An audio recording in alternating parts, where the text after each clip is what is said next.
Record.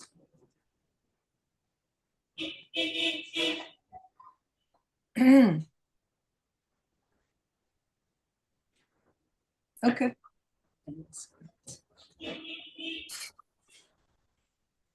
Okay, so hello everybody and welcome to our Teaching English to Young Learners virtual event.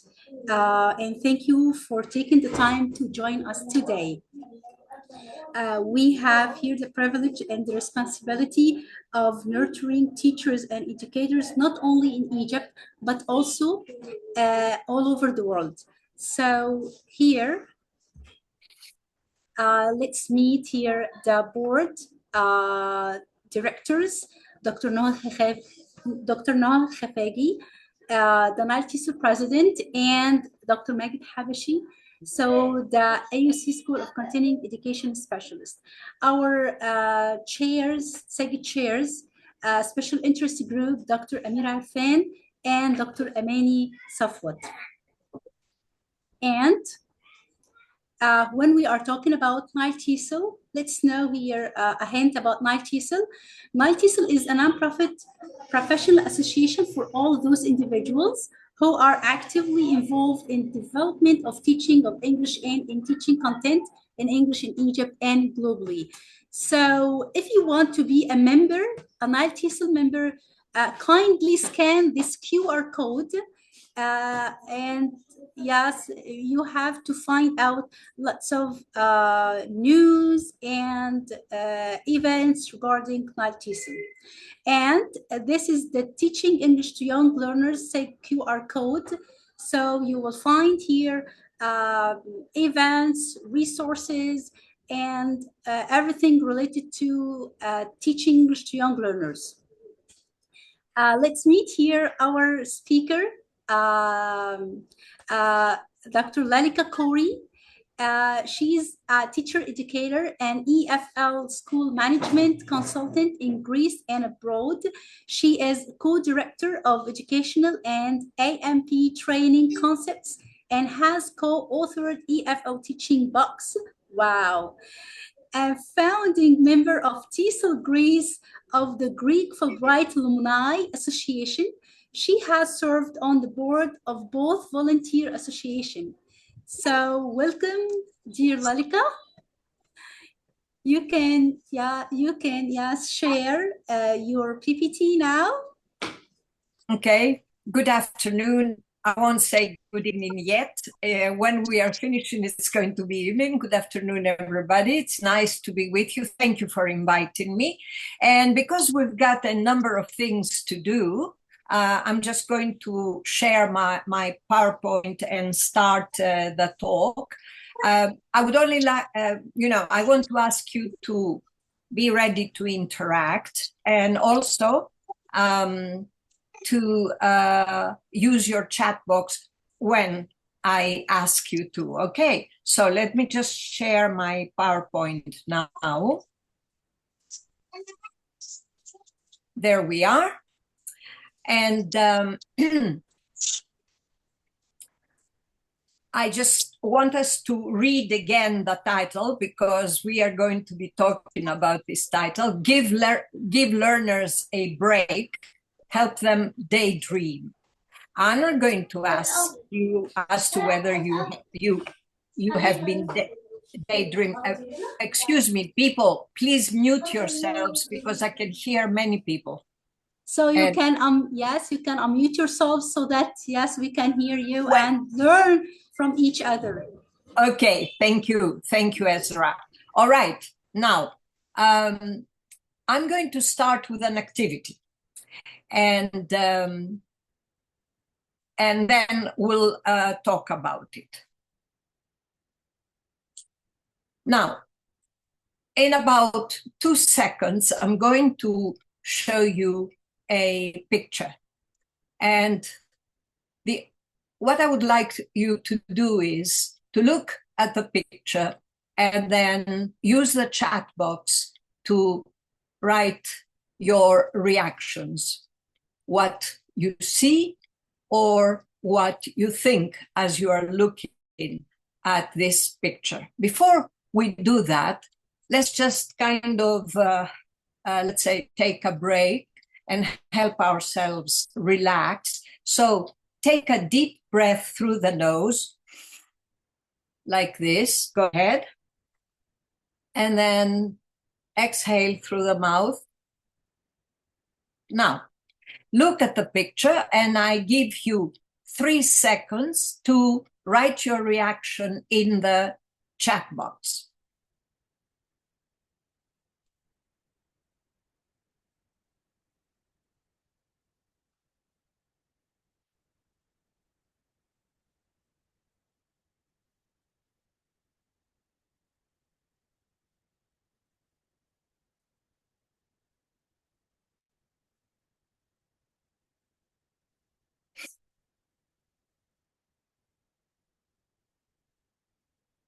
Okay.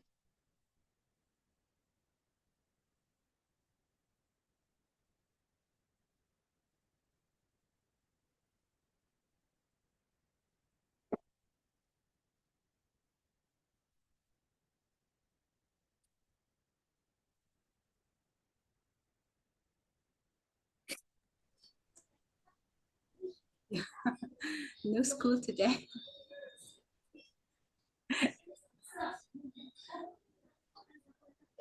A wonderful picture. Okay.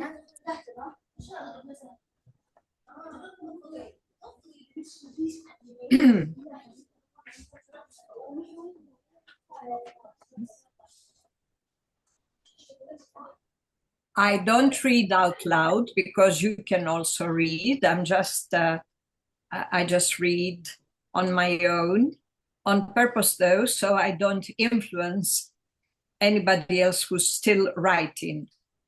One more second and then I'll stop. Okay.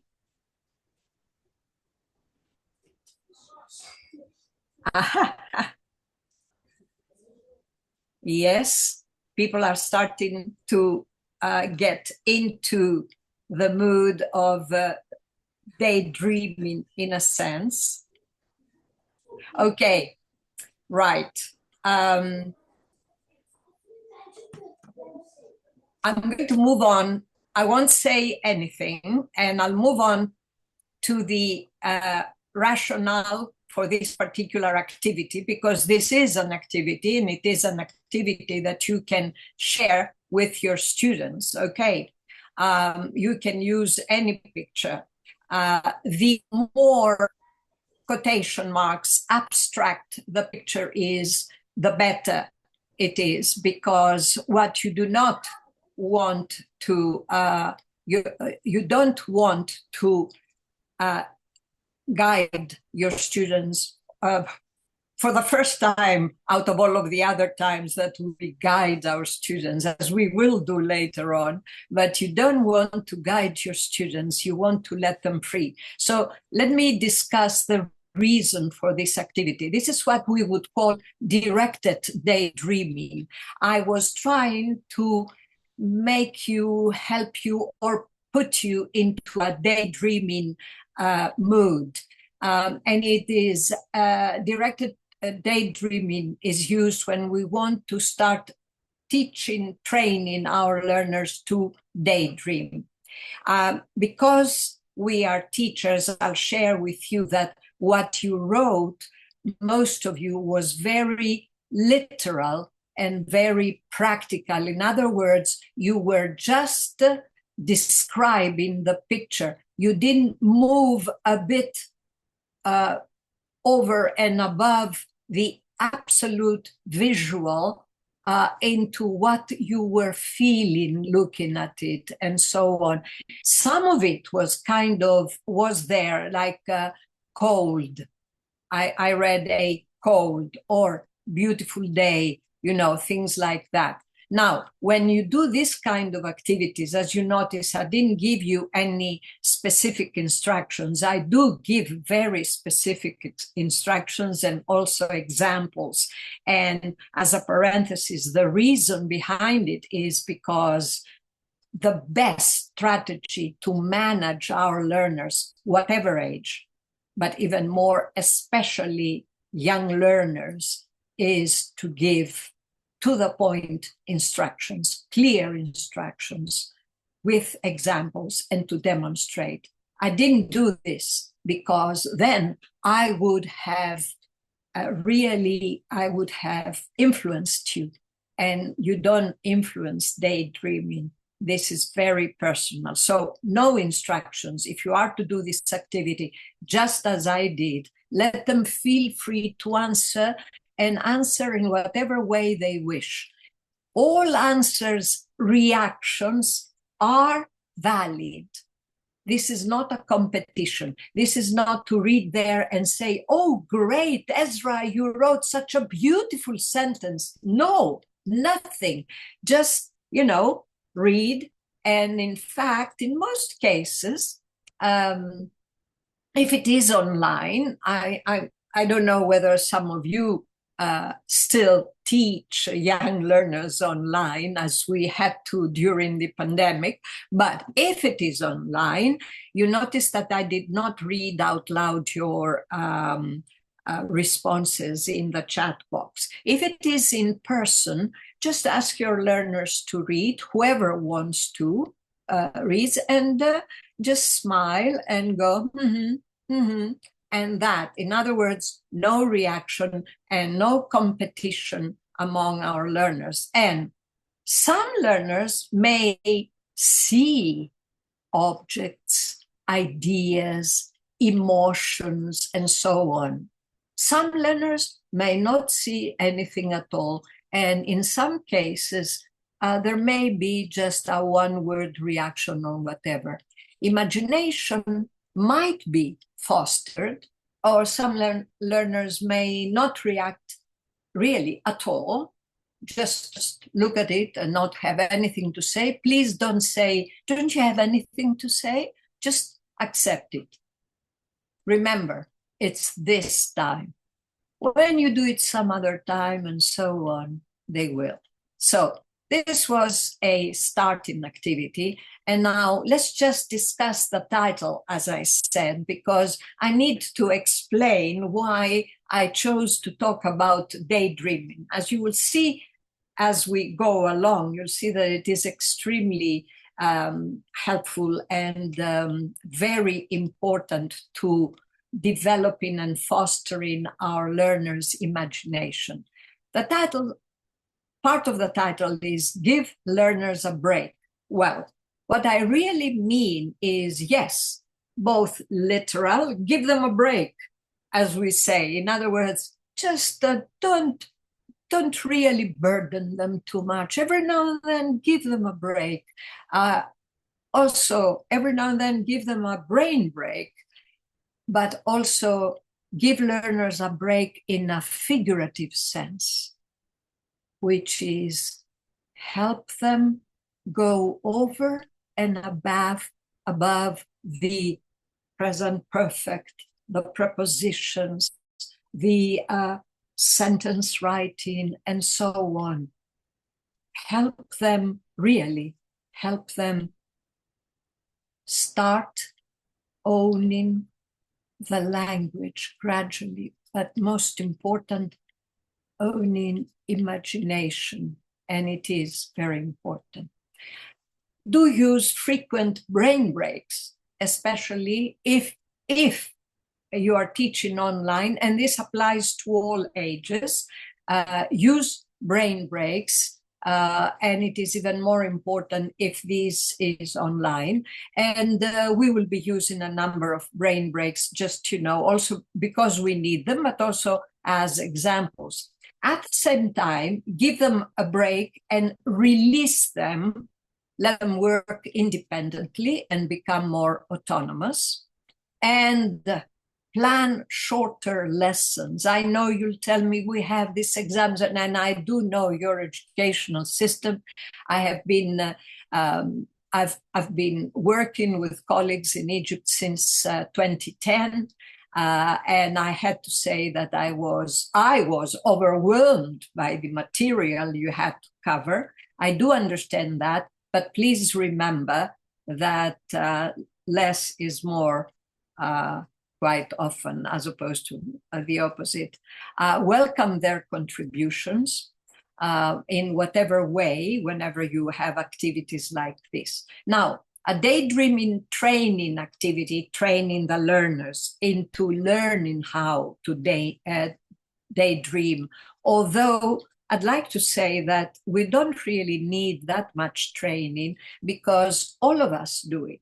I don't think I am the one person alone who daydreams. I've been daydreaming since I was a young girl.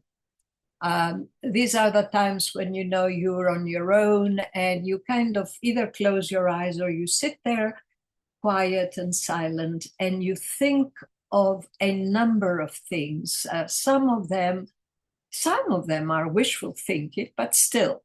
Now, a daydreaming activity could be a different kind of a daydreaming activity. It would be to start your lesson with a, what would you like us to do today? And just welcome from your learners any suggestions. Pick one that is feasible as far as you are concerned and that you could fit for a little while in the lesson. This is important. Also, you could ask a question. Let's say some of your learners are sitting an exam for a certificate or something like that. Okay, and you say, beyond the certificate, what? In other words, what else would you like to do? Or what do you have in mind? Start helping them thinking and somehow hoping, wishing, creating, imagining things they would like to happen.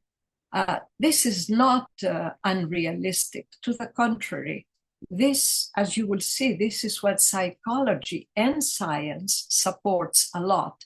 Also, another, let's say, daydreaming activity would be, especially, those very few last minutes before they are to go, 3 wishes you have after the end of the school year.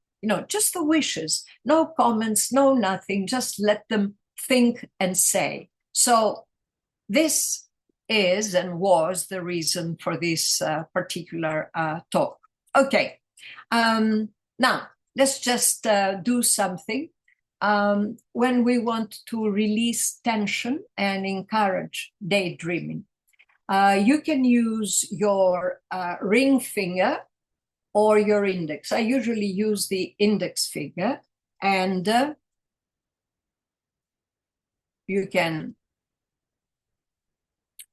place your finger here, the bridge of your nose between your eyebrows, and first press it for approximately 4 seconds. 4 seconds is you count 1, 2, 3, 4. So just press lightly. It is very helpful.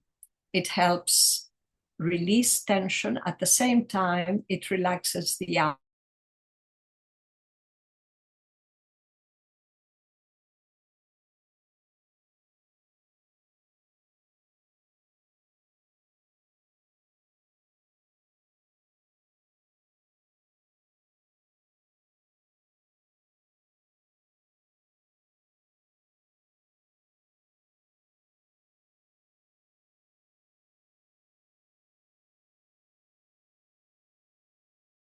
And 50% of our waking hours daydreaming or mind wandering, as some people refer to. Imagine 30 or 50% of our waking hours daydreaming. One benefit, defocusing helps us focus. Science tells us that a lot of evidence suggests that people who daydream are at an advantage in attaining the goals they fantasize about. And this is from a book by Eric Klinger, Frontiers in Psychology. Freud similarly believed in the power of daydreams. They, according to him, they represent the human desire to alter the existing and often unsatisfactory or unpleasant world of reality. That is important. Second important point, daydreaming improves creativity, something we really want. According to science, if we are stuck for ideas, we schedule in some time to intentionally daydream it out, daydream the ideas out, and hopefully we come to some new ideas. A third point, daydreaming can increase performance. According to science, sometimes more is less. It's the opposite of less is more. More is less. It's okay to let our mind wander so it can come back with renewed strength. Daydreaming has its benefits when used at the right time, of course, and in the right place. Okay, and this is according to Annabelle Blake, psychologist, Future Minds Lab, and this is the source for it. Okay, right, now, we're going to do an activity, and this is my magic box, and here it is. Okay, I can't see myself to see if it shows or not. Probably, yeah, it is clear. There I am. Yeah, I can. Yeah. So, okay, this is it. Right. Now, don't do anything. We will use the chat box. Don't do anything. Now come my instructions that I was referring to earlier. Let me give you my instructions first. Let me give you the example, and then I will ask you to write 2 sentences. The first sentence is needs to start exactly like this. You don't need to copy because I'm going to show it again to you. I will put in my box, your magic box, okay? This is a box that can take anything. It can take very tiny little things, but it can take huge things like an ocean or an elephant or the clouds or whatever your heart and your imagination and your soul desires. So the first sentence should start with, I will put in my box plus a noun, just a noun, what you will think of, or an adjective and a noun. And the second sentence, I will give my box to, and you need to think of a person or persons, okay? And I haven't finished my instructions yet because I'd like to show you an example, but I would like you to use the chat box when you write this, okay? All right, now, example, my example. I will put in my box a boat and a big blue sea. I will give my box to a child so she can travel all over the world. Okay, let your imagination just run wild. So, are there any questions? You can write your questions down in the chat box.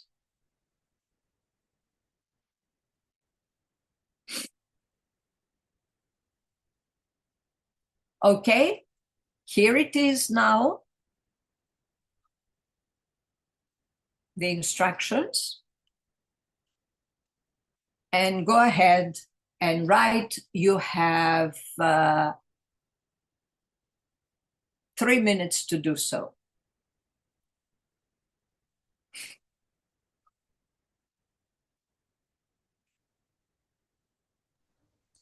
So, guys, you have 3 minutes to write your questions in the chat box and share your ideas and experiences.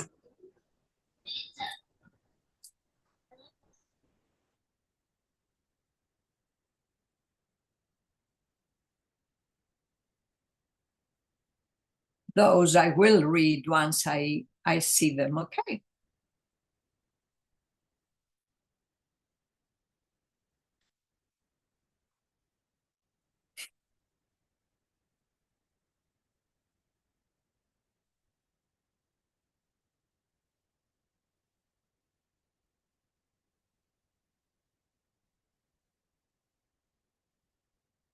I'm checking. I'm counting. I'm going to tell you when the minutes are up. I don't want your comments or criticism about the activity. I want you to participate, please. So, perfect. There it is. I'll put justice in my box and I'll give to everyone all over the world. Thank you, Amani. I will put in my box an I will put in my box an AI agent. Okay. And where will you, Ashwak? Where will you, who will you give your box to? I will put in my box a heart and I will give it to the whole world. Thank you, Mariam. I will put in my box a horse and give it to a person who has never rode it. Oh, how beautiful. Thank you, Nigora. I'll put love and ask my students to share among them. Thank you. I will put roses and give it to my mom. Great, Heba. I will put in my box a gigantic tree. I will give it to my niece so she can play in the shade. Oh boy, it is the picture you've, Amani, the picture you have really drawn for us with your words is amazing. Okay, we'll read one more and then we'll go on. But yes, to the person who I will put in my box hope and I'll give it, I guess it's, yeah, okay, no. Yep. And I'll give, this thing is not, and I'll give you I'll give it to everybody. Okay, thank you. Right, okay. It's an activity that does help our learners. I will put in my box food and give it to the needy people. Thank you, Ezra. It's an activity that does help our learners start, on one hand, using their imagination in terms of the possibility of putting in this small little box anything, which could be, as I said, tiny or huge, large, but at the same time, start developing in them the feeling and the urge to give, to share, and to share with just about everybody. And this is very important. We'll move along. Now, daydreaming, especially regarding our learners, talking about our learners, it helps us and it allows us to imagine things as they might be, not as they are, which is this is the crux, the main point of creativity and innovation. This is really what is very important. The Post-its, something that I'm sure we all use a lot. You know who invented Post-its? Arthur Fry. And Arthur Fry came to the idea of creating Post-its while sitting in church and singing a hymn. And this came to his mind. So you see, this is how things work. Okay, let me put the chat there. Right. Now, our learners, however, need to be trained to not to daydream, but to be aware when they daydream so they can write down their thoughts. Eventually, they can self-monitor. They do, same way as we do. Let's say something to you. I don't know how many of you write poetry. I do. Writing poetry part of writing poetry is daydreaming. You know, you ideas come to your mind and you write them down. And those of you who write poetry, as I do, I'm sure, do feel the same way. Now, daydreaming is also a strong indicator of an active and well-equipped brain. And it's been correlated with better working memory and higher levels of creativity. All these are very important, and it's more and more effective in terms of problem solving, also in terms of critical thinking. So this is important for us. Now, Lindsay Kolosky, this is really extremely important because this graph explains daydreaming in terms of the brain, and we're going to be talking about the brain. Daydreaming according to Lindsay, means a very, very active brain. And here's the brain. And what is daydreaming? According to her, it's communication between the front and the back of the brain that doesn't normally occur unless we cause it to occur. Now, keep that in mind because we're going to move on to another brain break, and feel free to get up and dance. But this is a brain break I use a lot, both when I teach and also when I do seminars in person as well as online. This particular one is with science teachers. While I was teaching TEYL to science teachers in Aktobe, Kazakhstan in 2017. And one of my brain breaks was to use either Greek music or any other kind of music or Kazakh music, as I do here. And when I saw them very frustrated and tired, I would say, get up and dance. And that's exactly what we're doing here. So you can get up and move along with them if you wish.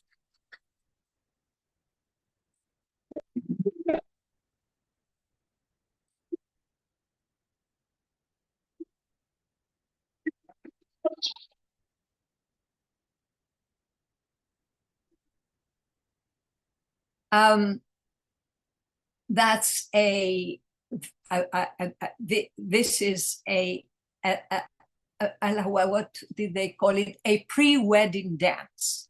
And the music is quite popular and all that.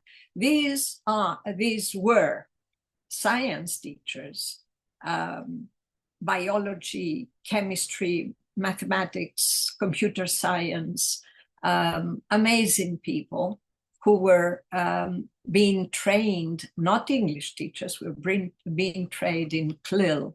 As at that time it was voted and decided by the Ministry of Education in Kazakhstan to teach the last two senior high grades in English in all topics, in all subjects. Okay, let's look at the brain. These are parts of the brain that are very important. Number one, this here is the brain stem, and it has to do with safety. And back this, the yellow part, is the limbic system, and it has to do with emotions.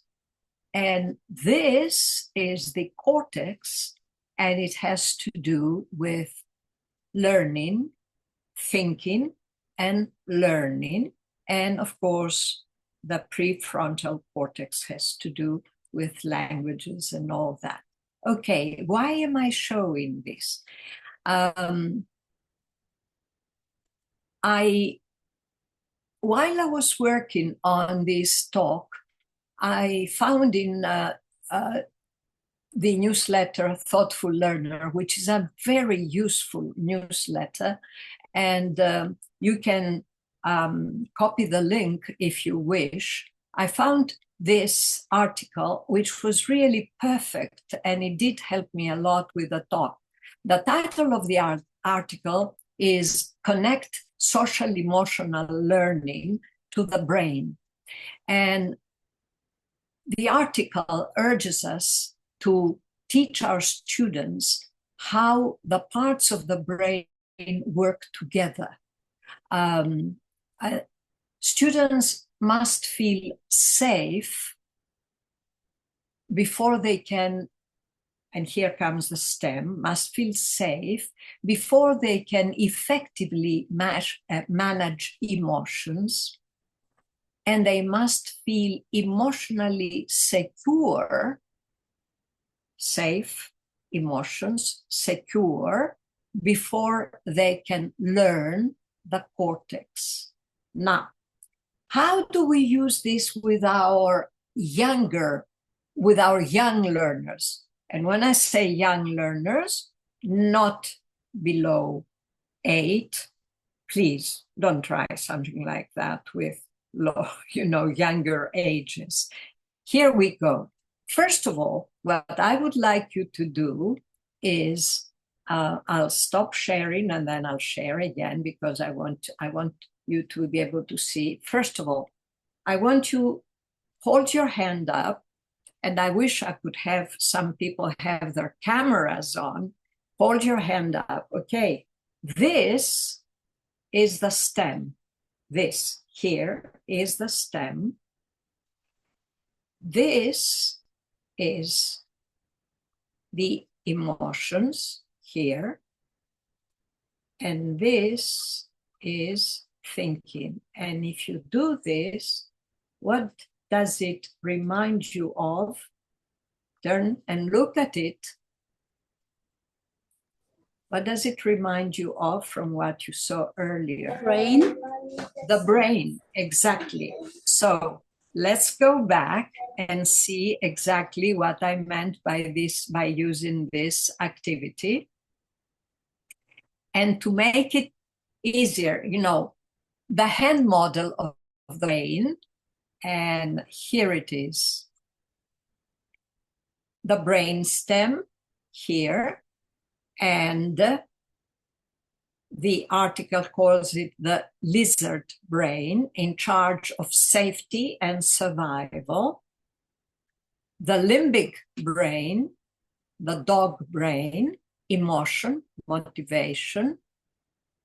The owl brain, the cortex, in charge of thinking, learning, decision-making, problem-solving. And that's the brain. So teaching learners about their brains and how they work will help them understand their emotions and thoughts. And this is a very simple way to help them out. Right. So I created this activity, which is really, and I've done it with young learners, 8+, using simple language. I traced the brain, as you see it here, and I used even, let's say, simpler words like safety, safe, no danger, for emotions, happy, sad, angry, for thoughts, ideas, I know. And here's I used onion paper so I could trace the picture of the brain, which I had photocopied. And then I asked the learners, while some light music, not necessarily Baroque, that's Stupidity says, just light classical music, light instrumental music. I prefer using, if it is Greek instrumental, if it is Egyptian instrumental, according to the country. And I asked the learners, I gave them the brain because it takes too long to trace it, honestly. So I just traced it, photocopied it, and then I asked the learners to color the 3 different parts of the brain after I had talked to them about the lizard and the dog and the owl, and we had all done it with our hands, and we saw the brain and so on. Okay, and we said, this is our brain and all that. And then I asked them to color, and I'm showing here to you because I started coloring some of the 3 different parts of the brain.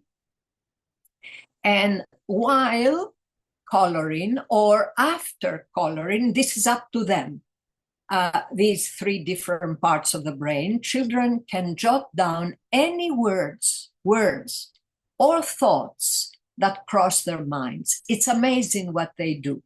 It's amazing what comes up. And it is really very interesting. But what is also important is that they learn how the brain works. Now, while I was working and doing this, and while I was looking at the brain and the 3 different parts of the brain, Maslow's pyramid came to my mind. And look at that, which is really amazing. If you compare them, I put them together, and if you compare them, look at the parts of the brain and Maslow's pyramid, every 2 layers of the pyramid correspond to the parts of the brain. The brainstem, safety, survival, safety needs in the pyramid, physiological needs. The limbic system, emotions, belongingness and love needs, esteem needs. The cortex, the thinking, the learning, self-actualization, achieving one's full potential, including creative activities. It's almost, it's amazing how they correspond. It's amazing how they correspond. I really loved it when I saw it together. I took one, I was looking at the brain, then I uploaded a picture of the pyramid and put them together. Okay, right. Somehow this all brings it together. Brain break. Let me tell you what I want you to do. You have 2 minutes to go find anything that's a scarf, a piece of paper that's blue or close to blue, light blue, dark blue, whatever it is. Go. Or if it is close to you, you can pick it up. Come back because we're going to do and close with a story. Okay, go and bring a blue scarf, a light blue scarf, a piece of paper that's blue, anything. Okay, I've got it here anyway.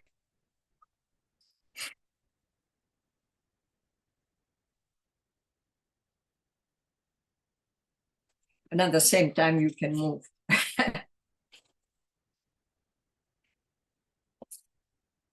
I hope you do it. I hope you bring the blue. You'll need it. If not, we'll use our hands. That's okay.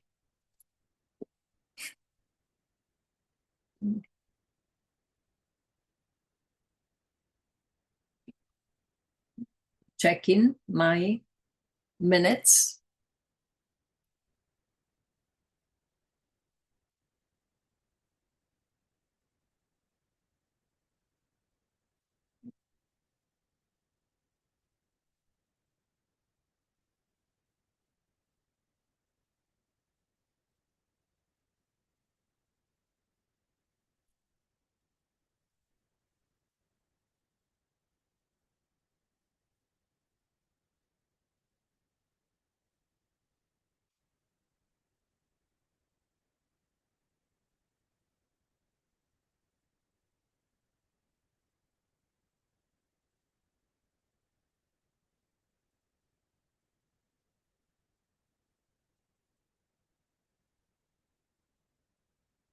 Okay, I hope you're back.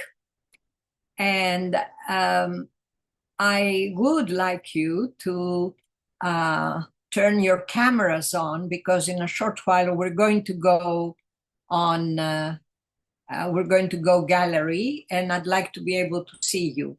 We're going to do, using TPR, Total Physical Response, a West African story, how the sun and the moon came to be in the sky. Okay. First, though, let's just get ready with this. All of you, the sun, do like this, the sun. Great. And the moon. Right. And then the sky. Your hands like this, the sky. And then, and I do hope you brought your blue scarf, the ocean. The ocean. If you haven't brought anything blue, the ocean. Waves, the ocean. Okay, right. And then the dolphins. The dolphins. And then the octopus. The octopus. Remember, this is for children. Okay. And then the whales. And you can also have, these are orcas. Orcas do like this, the whales. Okay, right. I'm going to stop sharing, and please turn your cameras on, because we're going gallery, and I'd like to stop sharing. Perfect. I'd like to see you doing it, because now we're going to do the story, how the sun and the moon came to be in the sky.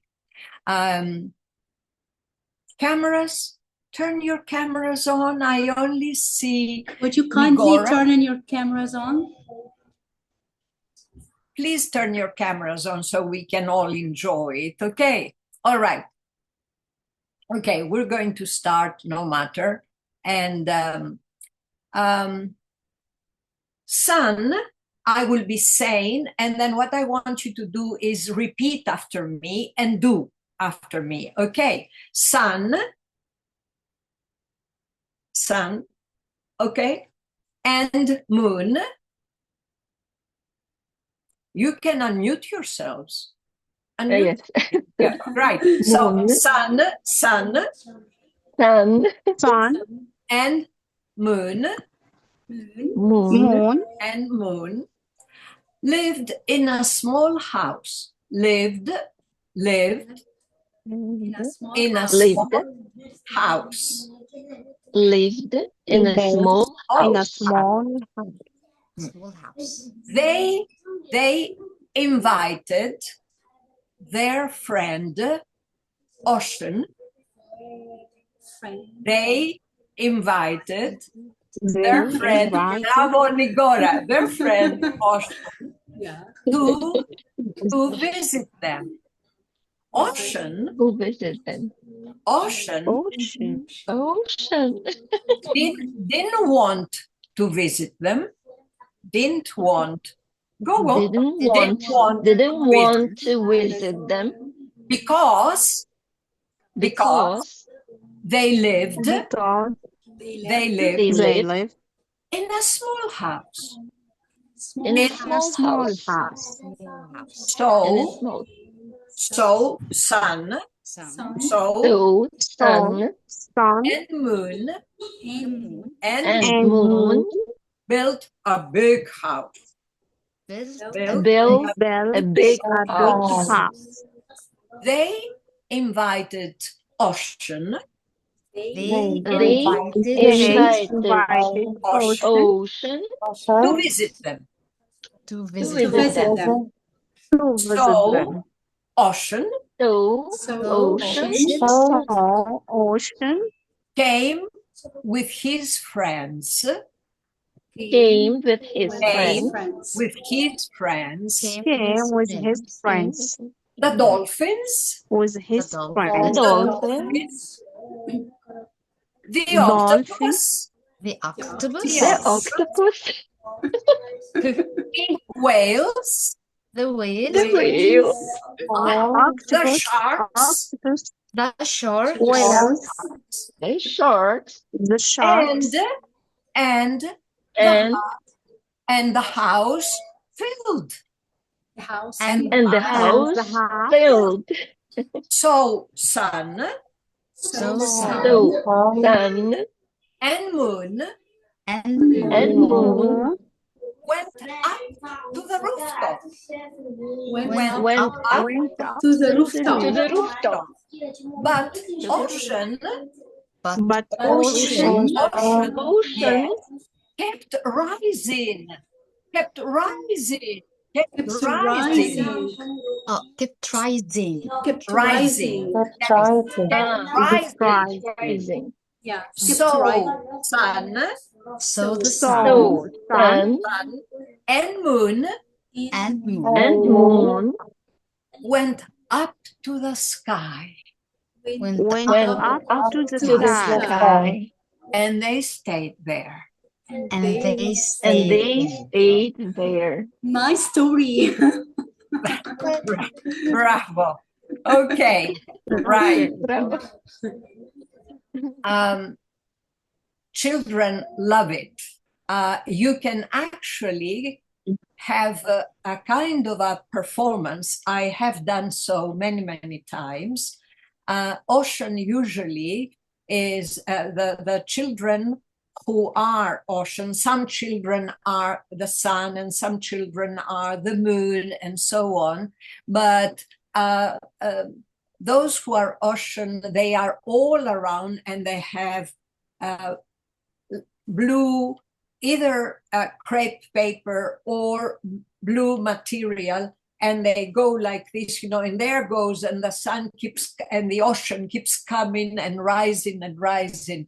It's a beautiful performance because they do it themselves. They learn, it's a simple story, obviously, and they enjoy doing it. But you can see how a phenomenon which is so absolutely larger than life, the sun and the moon, becomes a very, let's say, acquires a rational explanation why they are up in the sky, because the ocean kind of push them up, bring in his friends. Okay, this is the story. You can click, I had a handout, but this particular Zoom connection doesn't give me the opportunity to drop the handout in your chat box.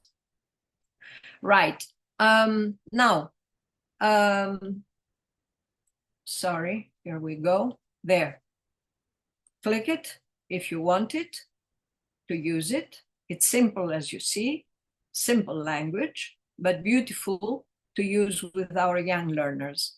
And closing, I'd like to just quote two very important people, Scott Barry Kaufman, who's a psychologist and the author of Ungifted, Intelligence Redefined, argues that while this dreamy, reflective state might look like idleness to an outside observer, daydreaming kids are at work. So this is one, let's say, support for daydreaming.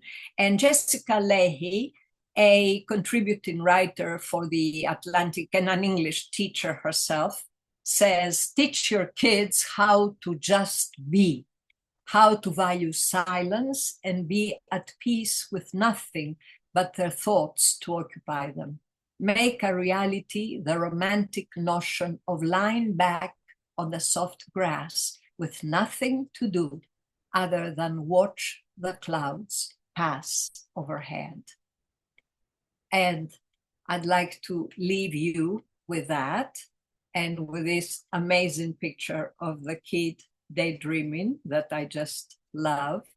And these are the references which were on the handout. I will email it to Ezra, and Ezra can share it, since I couldn't share it in Yeah, the chat. sure.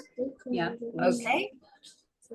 So, And shukran. oh, Thank you. So Thank you very much. Thank you so much. Thank you so much. it's really incredible session today. So thank you everybody for joining us today. And as we wrap up today's event, I want to express my deepest gratitude to each and every one of you. And I'd like to express a special thank that goes to our incredible speaker, Lilika Couri.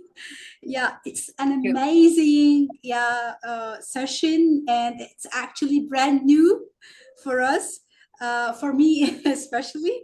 Thank you for sharing your expertise, your time, and your stories today.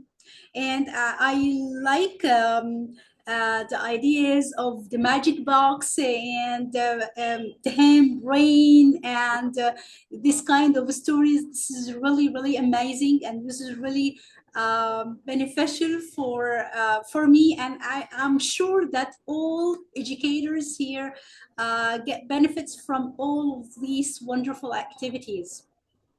And thank you very much. Thank you. I really enjoyed being here with you, even online.